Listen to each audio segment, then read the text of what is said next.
నేను ప్రభువుని రక్షకునిగా అంగీకరించక మునుపు చదువులో దద్దమ్మని. ఏ రోజు కూడా ఇంటికి ప్రోగ్రెస్ కార్డు తీసుకురాలా. అమ్మ అడిగేది, ఎరా ప్రోగ్రెసివ్ కార్డు ఎదురా? ప్రింట్ కాలేదమ్మా.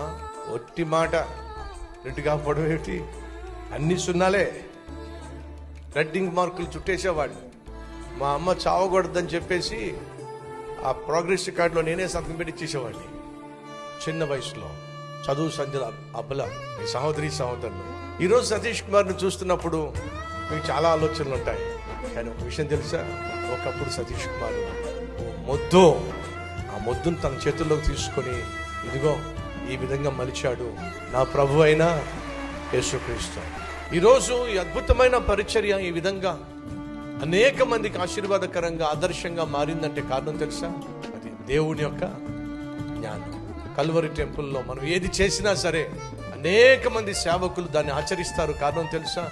ఈ పరిచర్య దేవుని జ్ఞానంతో నిర్మించబడింది, నడిపించబడుతుంది. కాబట్టే అనేక మంది సేవకులు మన కల్వరి టెంపుల్ పరిచర్య విధానాన్ని అనుసరిస్తూ ఉంటారు. దేవునికి మహిమ కలుగునుగాక.